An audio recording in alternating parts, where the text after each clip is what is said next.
ever have so many questions and no one to ask, so they're just wasting away on Google searches you'll forget about in an hour or so?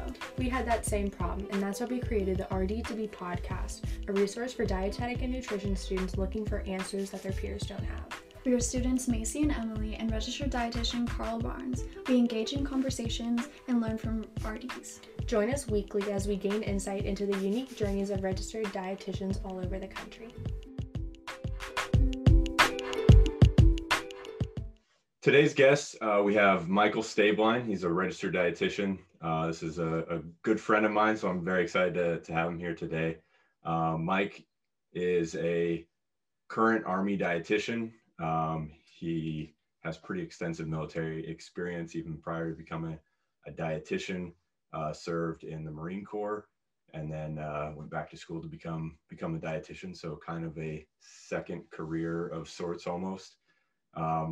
Does a lot of work when I think of sports dietitians and people who really walk the walk and talk the talk. Mike comes to mind. So has his CSSD credential among others, which you'll probably hear about from him. Definitely a very sports oriented dietitian. A lot of his experience in the military is working with soldiers for performance nutrition, especially. Is currently getting his doctorate in physical therapy. And I'll leave it to you guys to delve into the rest. Thanks for coming, Mike. Thank you. Hey, thanks, Carl, for that introduction. Excited to be here. So you guys can go ahead and take it away with questions. Okay, so to start off, I wanted to ask you, why did you decide to join the Army?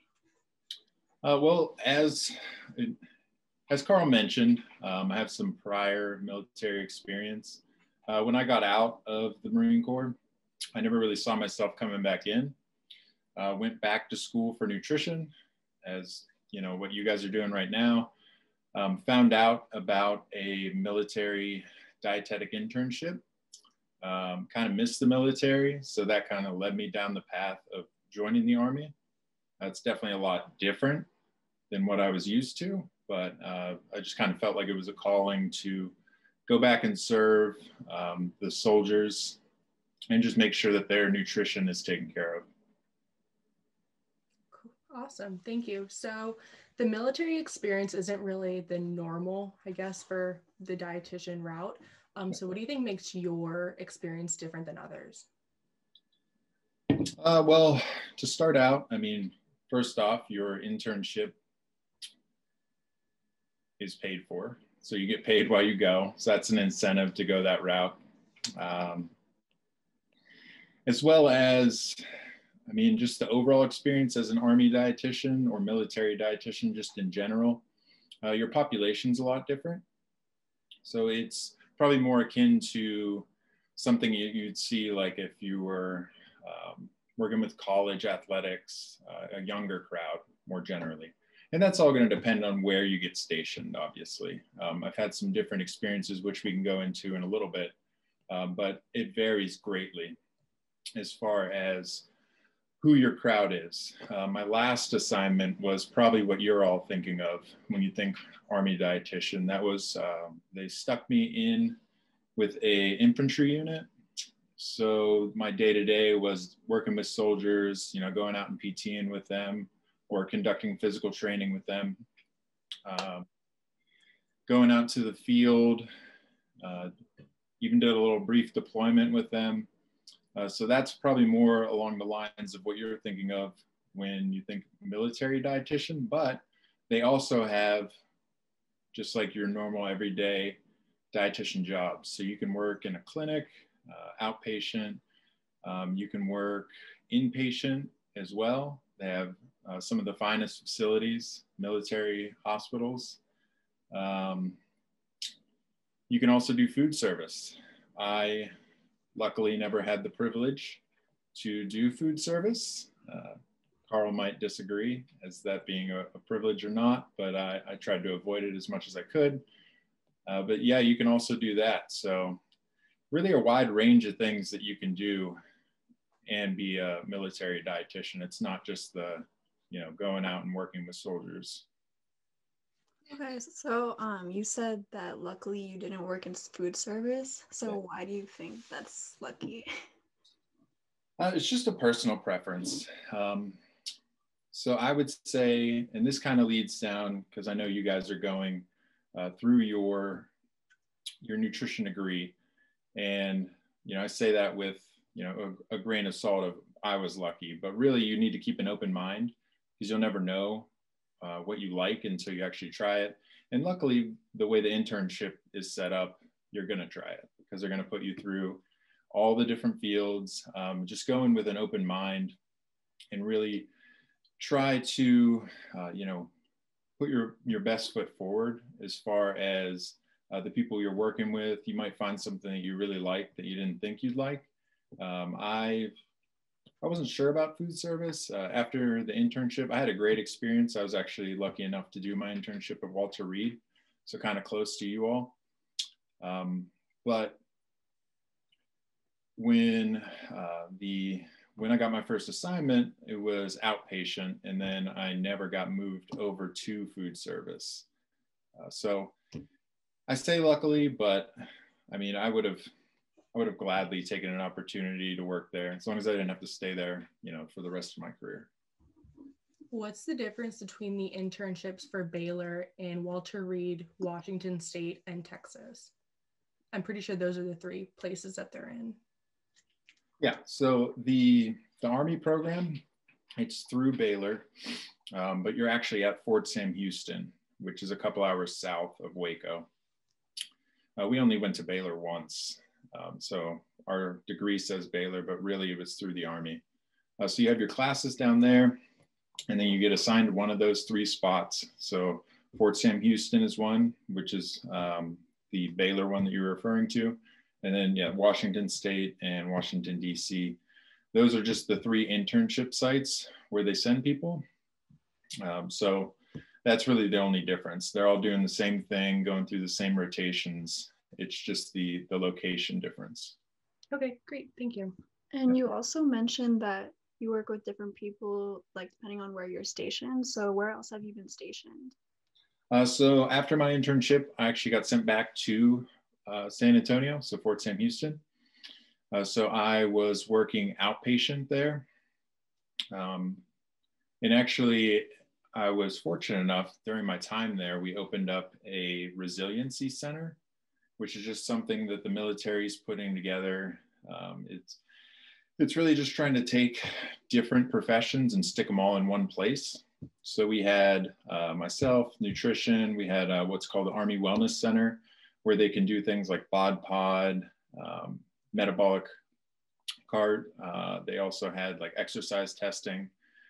They also had some performance experts in there. So those would just be your sports psychologists, as well as, who else was in there? Army public health nurses. We had a psychologist on staff as well. And what was great about that place was if I had a client, either a soldier or a dependent, and I felt like they could benefit from one of the other services, I could schedule them an appointment, but I could also, if I knew the person well enough, which we worked pretty well as a team, I could just walk them over and then just explain what's going on, say, hey, this is Jerry. He's really interested in your exercise testing. Or maybe I had a soldier who couldn't pass a PT test, but I didn't see anything wrong with him physically. So I would take him to the sports psychologist. Maybe it's like a mental block that they needed to get through. So really it was just that multifaceted team approach that I think a lot of healthcare places are trying to move to. Oh, and then one thing I forgot to mention, because the funding really didn't work out while I was there, but we also had a teaching kitchen. So we benefited from that in that we could bring in small groups and then take them through a recipe. And then I would provide the nutrition education, like, hey, this is why we're cooking it this way instead of that way. These are some alternative ingredients that you can use, and then really just get them hands-on so they can see that it's not as overwhelming as it might appear to prepare your own food and prepare it in a healthy way. So really, that was a great experience there. Yeah, I really enjoyed my time at the Resiliency Center and doing outpatient. That population wasn't as military as you would think. I saw a lot of older retirees, so dealing with multiple health issues, coming from like the cardiac clinic, or maybe dealing with diabetes or things of that nature. So really a good experience overall. Working with the military, did you ever consider working with the VA? Yeah, that's something that I would consider in the future. I'm going to try potentially to go back in. I know I'm all over the map when it comes to career choices, but I might potentially try to go back in for physical therapy. We'll see how that goes. But yeah, I would definitely consider working with the VA in the future as well. Okay, so now thinking back to when you were a student, what are some of your biggest regrets, if you have any? Ooh, good question. I guess, and kind of this program that you all are running kind of takes care of it. But during our undergrad or our nutrition program, we didn't. I guess we briefly talked about it, but not really knowing the whole internship process, it kind of like sprang up on us. To be honest with you, senior year, junior year, like, oh, this is very competitive, like to get into these things.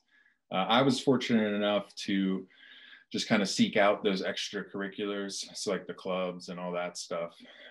But I think it's beneficial for, mentorship programs, people who have gotten into internships before, to say, hey, these are the things that they'll be looking for. Don't waste your time with this, focus on this. So you're coming in with a well-rounded resume, and you're not just solely focused on like a one-track mind.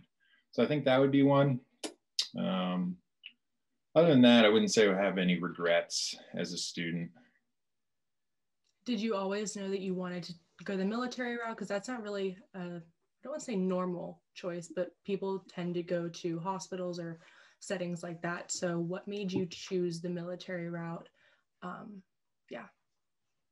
Good question. I'm sure you've kind of already caught on to this. I wouldn't say I know what I want to do, tomorrow, but I think as far as like the nutrition, when it provided itself like as an opportunity, I didn't even know, to be honest with you, even when I was in the military, that dietetics existed in the military. I had no idea. So what led me to nutrition was just it was more self-serving. I was interested in it. So I was like, oh, this would be a cool job. I didn't realize I could do this as a job. And then while I was there, I was fortunate enough to have an advisor point out to me, hey, there's this Army Baylor program. She actually pointed it out to me when I first got there, just coming from my background. And I was like, oh, that's great. No, thanks. And then as time wore on, I kind of missed it, and then I really missed it. So then I decided to apply, and luckily I got in. So yeah, it's not a traditional way, but it's definitely, I think it's the best internship, but that's me being biased, of course. What other internships did you apply to in addition to Baylor? That was it. So luckily 1 for 1, count it. All right. You keep saying that you missed the military. So what makes you miss it so much? What about your experiences?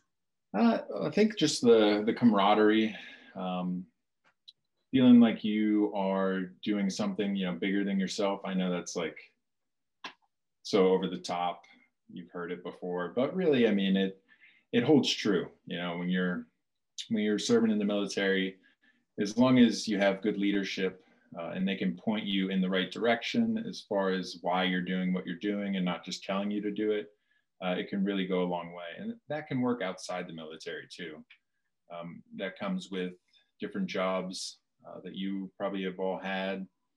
If you have a good boss that can explain to you why you're doing something, then that makes it much more beneficial. Even if you don't want to do it, at least you can see why it's important to get you from A to B.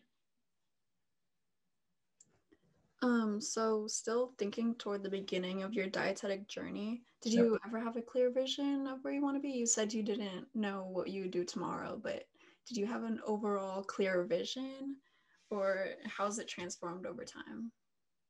I would say it continues to transform. So as, you know, opportunities pop up, I never really hesitate to, you know, jump on them. I like to not get stuck in a mindset of, you know, I have to do it this way. I know a lot of people, they have, and this isn't a bad thing, I'm not saying this is a negative thing, but they have a one-track mind, like they need to get to this point to feel successful. And really, I don't think that that works, especially in today's climate. Like, you just need to take opportunities as they come, and then also, you know, pursue what you're passionate about. The old adage of, you know, if you enjoy what you do, you never work. I know I'm full of them today, but I mean, really, that does hold true. You gotta enjoy what you do. Otherwise, you know, I've seen too many people, my close family, friends, that just go to work and hate it, and I'm not willing to do that. Yeah.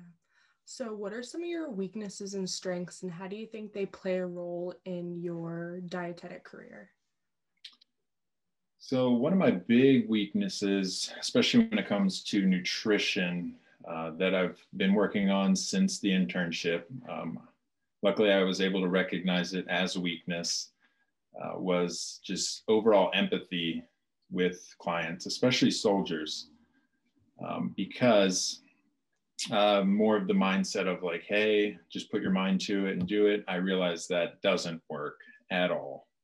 And I've experienced some things in my life outside of nutrition where, you know, it just, no matter how much I want to do it, I can't do it. So finding different ways to relate to the person, find out what's important to them. I think that's a really key thing when it comes to counseling people with nutrition changes, because it's one of those things where you get kind of stuck in your ways. You know, you've been doing something your whole life. Why do I have to change now? So you really have to go around the box, and you can't really just say, hey, you have to eat this way because of X, Y, Z.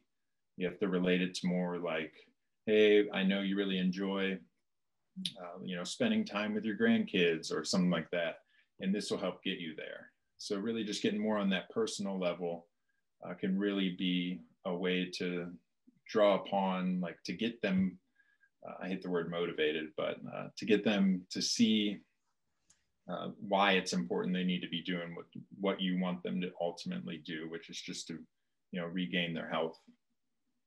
I kind of went on a rant there, but. You can follow up with some of your strengths, though. Strengths, as far as nutrition goes. All right, so I got one.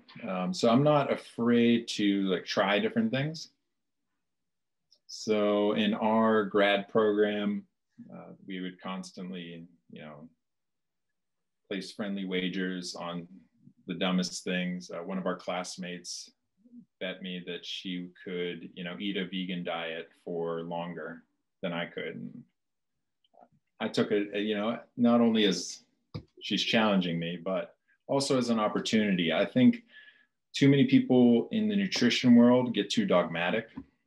They think, oh, this is the best diet. You know, you have to eat the way the My Plate's set up. You have to do, you know, you have to follow a vegan diet. You have to do this or that. When really, you can make any of those healthy. You just kind of have to, you know, alter them in a different way. So I think one of my strengths with nutrition is just being open to trying ridiculous things. So then I can know how you can make it work and make it a healthy, balanced diet, but still fall into whatever category someone wants to label themselves. People love labels. I don't know why, but they want to be a part of a group, I guess. I've never really been about that, but hey, if that's what they're willing to do, you got to work with it. So. Great, thank you. Yeah.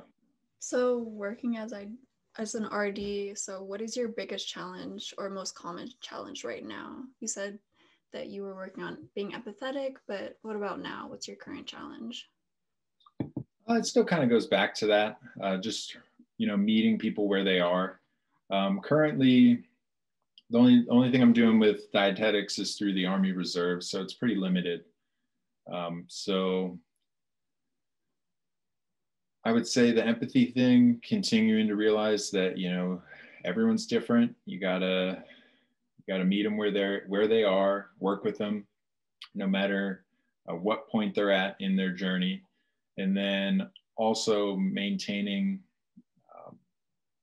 my education as far as keeping up with the latest and greatest as far as nutrition goes. So just staying up to date. That's another important thing that I don't want to say a lot of, some RDs that you'll encounter, they learned it one way and that's the way. They're stuck in that old, whatever they learned. They're not willing to keep up with the latest research and science, because that's ultimately what we got to preach, is what's backed by science. So how do you personally keep up to date with the information that's coming in? So one way that I try to get a lot of other RDs to do this as well is, of course, keep up with research. You can subscribe to the research articles that come out through the academy. That's always good, because then you can see what's being published through the scientific literature. So that's something that you can bring to your clients as evidence-based, but also you want to make sure that you keep up with the mainstream media. I'm sure you're both well aware there's 100 different diets out there, from carnivore to paleo to vegan.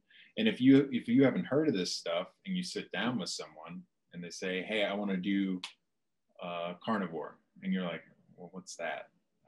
You can have them, of course, explain it to you as best as they understand it, but it would be better if you already knew what it was, because then you've already took the time to research on, why it might work, why it might not work, what are some alternatives. So really staying up to date on mainstream media can be beneficial. Not all of it's bad, just because it's, through the mainstream media. Some of it is very bad. So you want to be aware of both, so you're not hit with too many curveballs as far as when you get asked nutrition questions. Is there any platform in particular that you find to be extremely helpful when trying to keep up with this information besides for the academy? As far as, so for mainstream media, is that what you mean? Yeah. Yeah. So I usually go down the podcast rabbit hole. So there's a couple good ones out there. Found My Fitness is a really good one. That's more if you want to nerd out. She does a really good job of getting into the science. I know a lot of your everyday person isn't going to want to listen about sulforaphane or anything like that, but Mind Pump is another good podcast. They do a lot with fitness, but they also talk nutrition. They do a pretty good job of, they don't lean too hard one way or the other. So they just kind of present what's out there in the mainstream, but you also have to take what they say with a grain of salt, because they have sponsors and all that stuff. Let me think if there's any others. Barbell Medicine's another good one. Again, a lot with, you could probably tell by the name, a lot with strength training, but they also do talk nutrition. It's actually two MDs. One works in San Antonio at the hospital, the military hospital. Okay. So they do a good job of kind of perusing through what's popular out there. Their big thing is nuance, which is huge in the nutrition world. And by nuance, I just mean You know, there's not one set thing that you can prescribe to everyone. It's going to depend. And a lot of people don't want to hear that, but that's actually usually the answer. It depends on what else is going on with them. So I know that you've jumped around from the Marine Corps, I believe, and then you went to do your Baylor internship. You're an RD. So where did physical therapy come from? What made you say, I want to do a complete career change again? Yeah. So while my last assignment in the Army, active duty at least, as a dietitian was at Fort Bliss, I was put into a pilot program. So this program took kind of like the Resiliency Center, kind of the same idea, but it took active duty soldiers and some contractors. So there's myself, we had an OT, so an occupational therapist, a physical therapist, 2 strength coaches, and an athletic trainer. And we were all put into a unit. So usually those professions or specialties, you'd have to get an appointment to go see them, but we were there every day with them. So they could just walk right up to us if they had questions. And a lot of my time was spent working basically as a physical therapy tech, which wasn't all bad. Obviously, I enjoyed it, which is why I'm making the switch. But a lot of beneficial conversations came up from that when we would be doing their exercises or, you know, corrective exercises. I could always squeeze in a little nutrition tip here and there, whether it's to benefit them to get them back to 100% or if they just had random questions that they wanted answered. So it was really a beneficial setup as far as having that whole team there. But that's why I am now doing this. Otherwise, I'd probably still be doing the dietitian thing if I never got thrown into that team. So when you're thinking of doing physical therapy, are you talking about incorporating nutrition into physical therapy for recovery, or are you going to keep them separate? Or have you not thought about that? So no, I've definitely thought about it. So I'm going to keep the credential, okay, so I can make recommendations. Mm-hmm. That would definitely be my goal in the end. That's going to depend on where I'm working. You know, if they would allow that.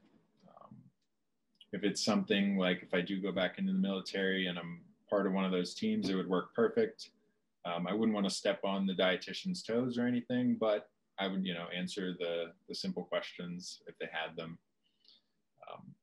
That would be the end goal, though, is to kind of make that both those professions together, because they work hand in hand. Mm-hmm. As I'm sure you all are well aware of. The food is going to fuel what the body does. Yeah. So you can't have one you can have one without the other, but it's just not going to work as well. So if you can incorporate them together, I'd say why not do it? Great, thank you. So how did you differentiate between a passion and an interest? It's a good question. I would say, that's kind of the difference between I wouldn't say I'm not passionate about nutrition, but I always did find myself with every nutrition encounter I had, whether it be the 18-year-old soldier or 75-year-old retiree, I would always steer myself to making sure that they're doing exercises or working on mobility, and as that came, popped up more and more, that's kind of where it kind of led me to where I'm at now, realizing that what I ultimately wanted to do was physical therapy with nutrition incorporated, of course, but definitely focus more on the movement side of things. Would you ever want to start your own business? I would say I leave that to Carl. He's more of the business mind. He can then employ me. I don't know if I have the wherewithals to make a successful business per se. I guess if the right opportunity presented itself, I may consider it, but that's not something that I'm looking to do. No. So there are numerous doctoral programs for physical therapy. What made you choose yours? And then I guess the second part to my question is, does it involve nutrition, or is that not even a thing? So I don't think that's a thing. We talk about nutrition. So I'm always happy when and I don't know if they just do it for my benefit, but the professors will bring up, oh, this is also, nutrition is important here, nutrition is important with this. I always get a good kick out of that. But I don't think there's a program out there that kind of molds the two together. Okay. So it was just your standard Doctorate of Physical Therapy program. It was more of a timeline thing. Okay. So that's why I chose the one I chose. It was just the application timeline. So. Great, thank you. So can you describe that application process? Yeah, so mine was a little weird. Most of the physical therapy programs use a system called PT-CAS. So that's kind of like the internship, I'm forgetting what it's called now. DICAS? Yeah, that's it. So it's like that, like a matching program. So the one that I applied to, and this is why it worked out as far as timelines went, because a lot of those were closed for PT-CAS. They're moving to it this year, but this past year, they were just accepting applications to the university. So I got mine in late, but I think one or two students decided not to come. So then they picked me up. So moving on, what do you want to be, like, what do you want your greatest impact to be on the world as either a physical therapist or as an RD, or just in general? Wow. It's deep. It is. So not to sound too cliche, but I think just, making I don't want to say the world, like I'm going to have that big of an impact, but, if you can make your clients or patients or whoever you're working with, if you can just make them a little bit healthier, whether it's, family, friends, just making them healthier through movement or what they're eating, making those small changes with people and then seeing that actually, come to fruition and them have a better life overall. I think that's ultimately what I'm after, is to, better again, I don't want to say the population as a whole, but better the people that I encounter and work with, make them healthier. So with that in mind, what would you recommend for RD2Be or like students that are pursuing a dietetic career? What is your advice to help us? Well, one, I would say, of course, make yourself as competitive as possible to get into whatever internship that you want. Mm-hmm. Join the Army Baylor program. That's always good. But if you don't want to do that, that's fine as well. Yeah, really just focusing on while you're in I believe, have you guys moved to a master's program yet? In 2024, okay. That's when it's kicking in. I think I'm going to pursue my master's just to get it out of the way. Good for you, yeah. Are you going to, like, before you start your career? I believe that, well, right now, I envision that I'm going to do my internship combined with a master's. Okay. So I would prefer doing a 2 or 3 year program opposed to doing like an internship and then a 3-year or 2-year master program. So I think I'm just going to combine them. Okay. Smart. Not at all.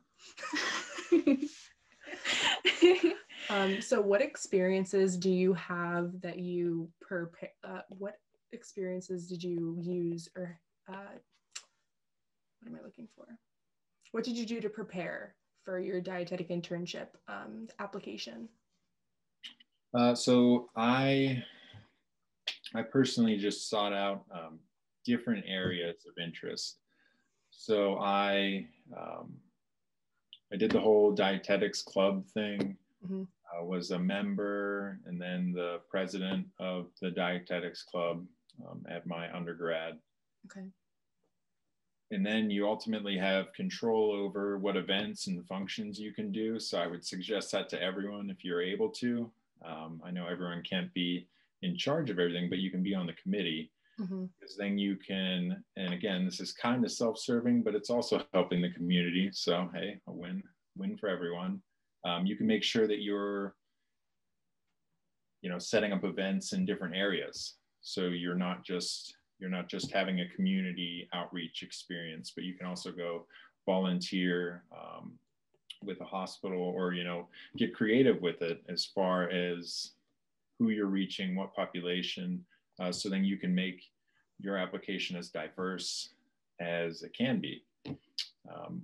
I also, I worked as a diet tech, sort of, not officially, because obviously I didn't have that credential. I worked in a kitchen, but there was an RD there. She took me aside sometimes and I shadowed her. But ultimately I worked in a kitchen at a hospital, and I didn't necessarily need it as far as as a job goes for money. It was basically the experience, just so I could put that on the application. Mainly I just washed dishes, but as far as the hours go that I got to shadow the dietitian, I think that really paid off. I'm trying to think if there was anything else. Those were my two big ones. Obviously with the dietetics group, that really filled up the application because you have all your different events that you can plan accordingly. Did your food service, I guess, I don't want to say rotation, but your working in the hospital in the kitchen, did that add to why you didn't want to do food service, or did that even play a role in it? No, I had a good time working in the kitchen at that hospital. I didn't think I would, but they were a great group of people. Shout out to Soldiers and Sailors in Wellsboro, PA. That's a fine facility there. Shout out the kitchen crew. I had a good time working there. So I wouldn't say that played any role into it. Great. So after you were adding all these things to your resume, did any of those experiences help you in the internship? Like, did you gain any skills that actually helped you?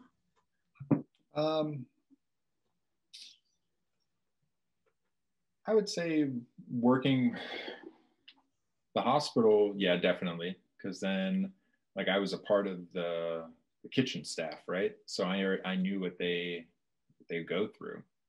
So if you're managing, food service operation and you've never worked in food service, it's not to say you can't do it, but you're probably going to be a little bit better at it if you know how those people feel. So I think just, being able to put yourself in someone else's shoes, just really gaining that overall experience. And then, of course, working with the community outreach piece, that's a big component. In your internship, you'll probably have projects. I assume most internships are the same, where you have different projects. And that really started in the undergrad, the Dietetics Association, from the planning phase to the execution, seeing everything that goes along with it.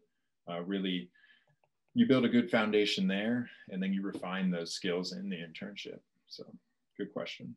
To go off of your question, how do you think that your leadership roles helped you specifically in your program? Because I know the Army has a lot of leadership role. So how do you think your prior experiences to enrolling in that program helped you become successful? Yeah, I think leadership's obviously a key thing in the military. And I mean, just generally in life, knowing when to have different styles of leadership depending on who you're working with, I think that's important. So the leadership style that I had in the Marine Corps would not have been well received in the Army Valor program. So I had to take a sort of different leadership style there.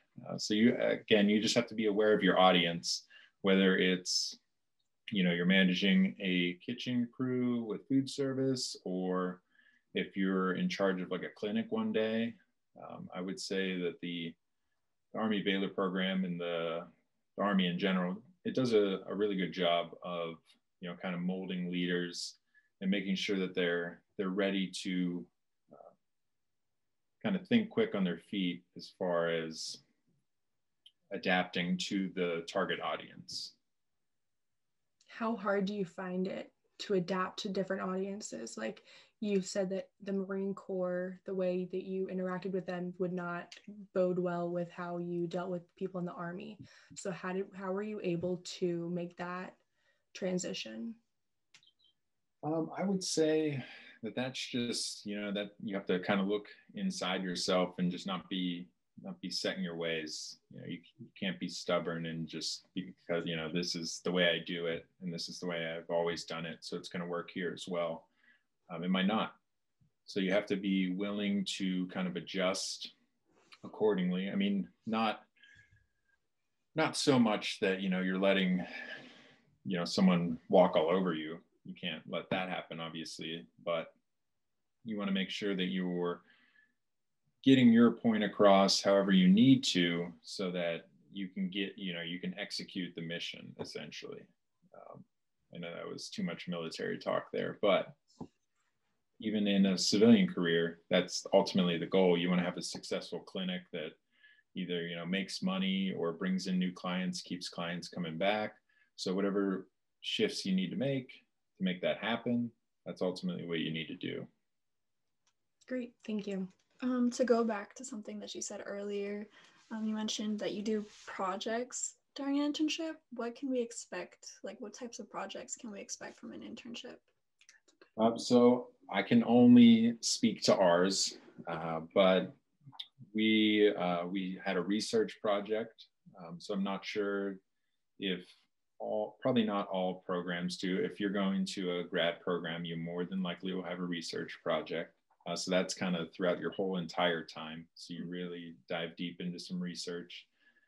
We also did things like we came up with a whole new idea for a food truck for the kitchen, because Walter Reed's a pretty big place.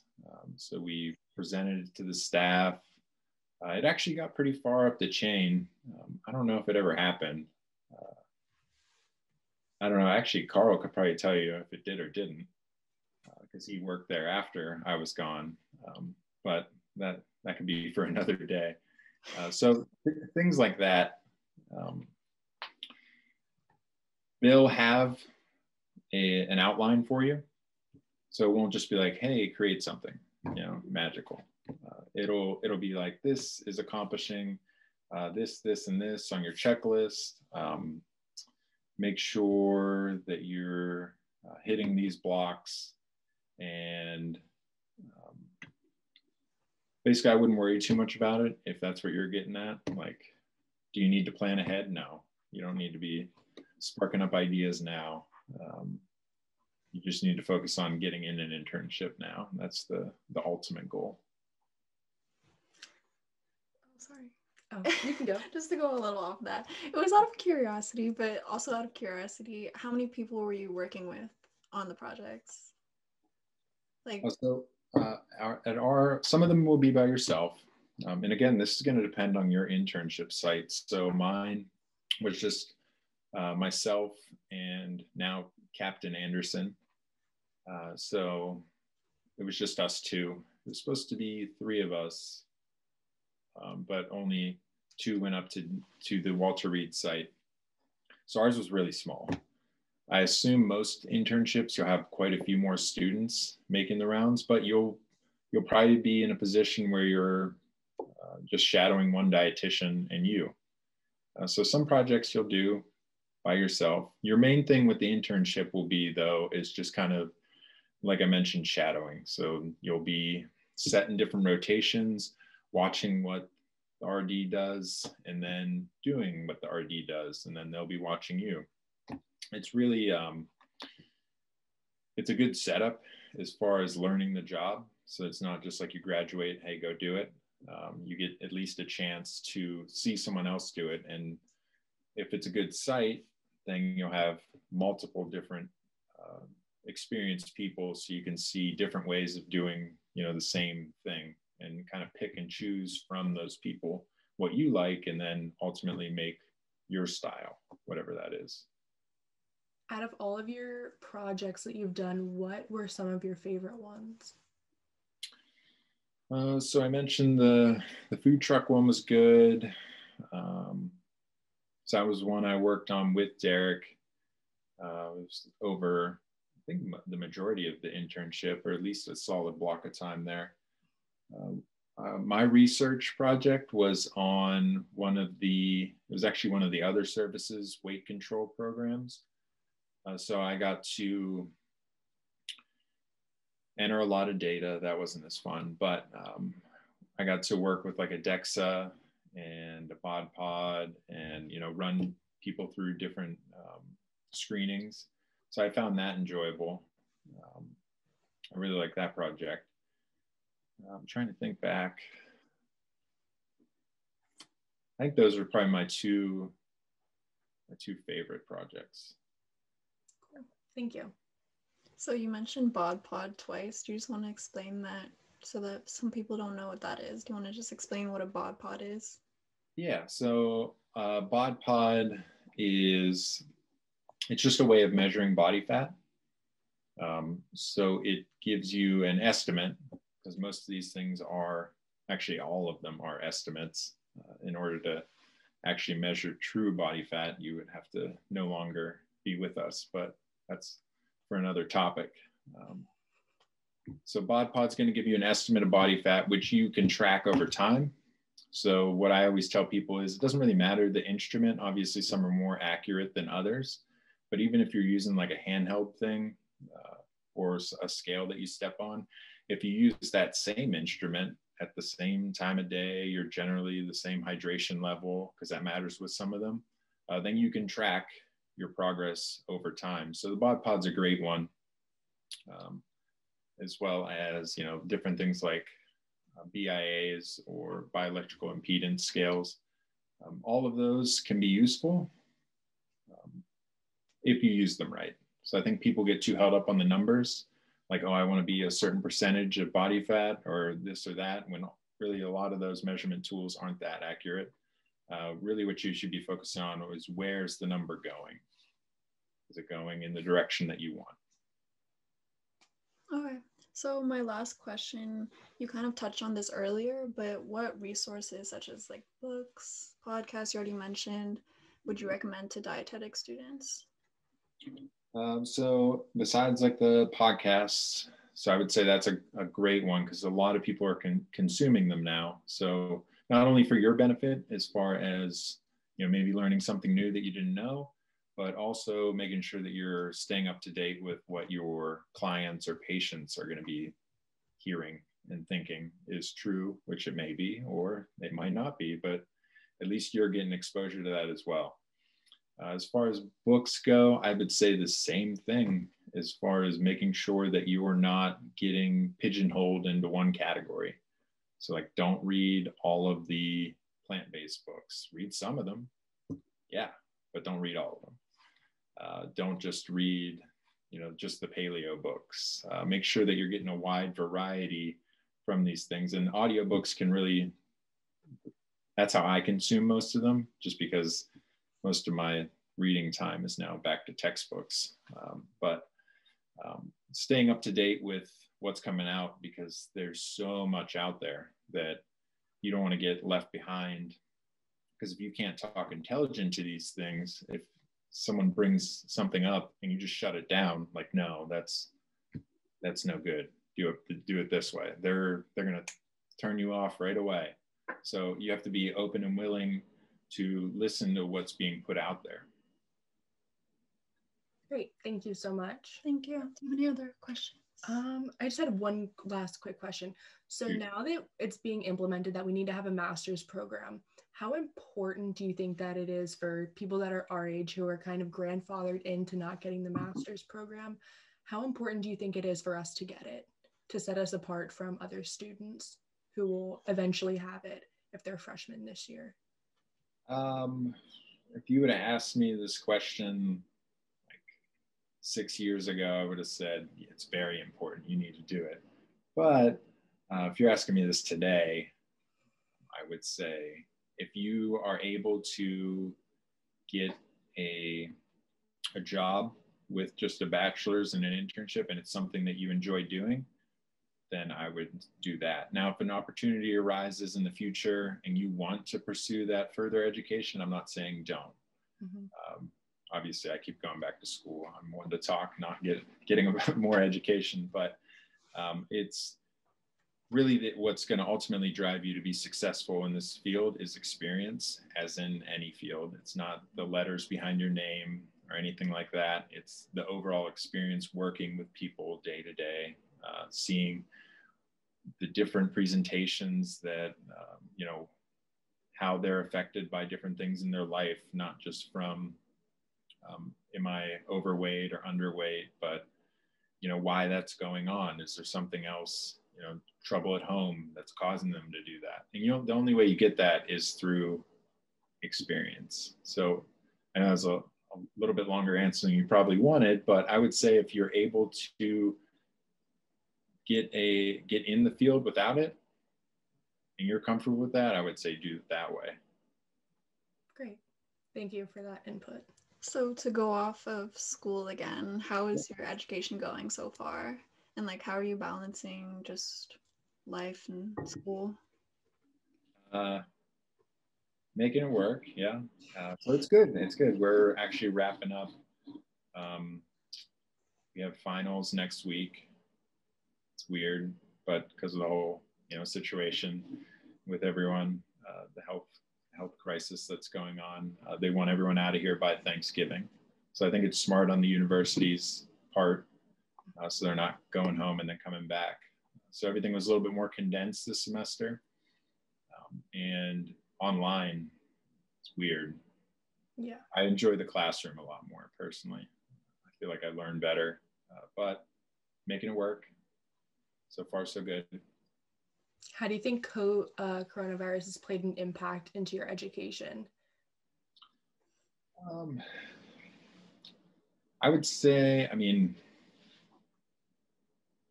it's making it a lot harder, I think, for students who aren't already self-driven or self-motivated. Mm-hmm. And again, I use that word and I hate it, motivated. Cut that out.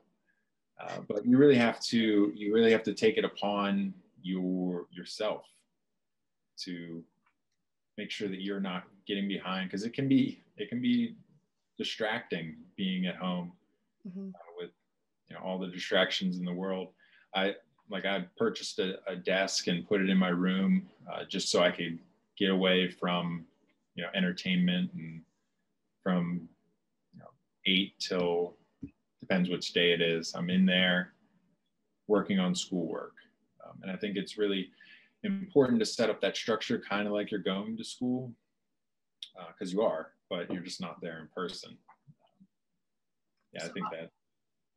Yep.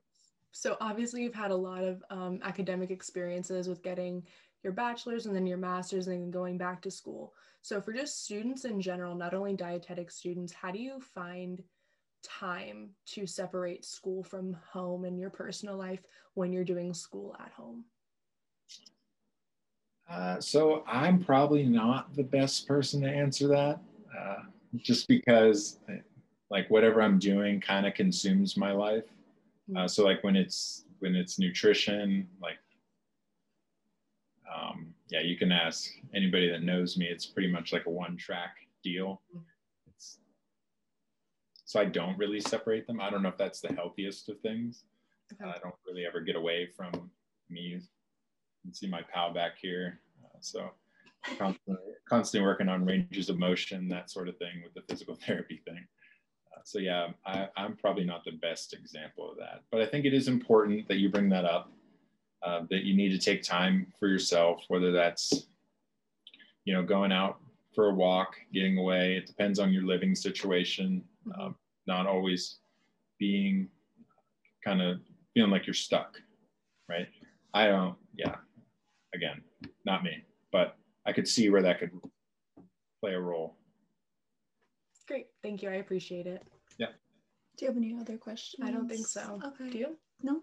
Thank you so much. Do you have anything you want to say to RD2Bs? I would just, again, echo the sentiment that you need to make yourself as competitive as possible. Just get that application with as wide a variety of experiences as you can. And you're already doing that by being a part of this program. So good on you all. Thank you. Thank you. Yeah. All right, well, take care. Have a great night and good luck on the rest of your physical therapy journey. Oh, thank you.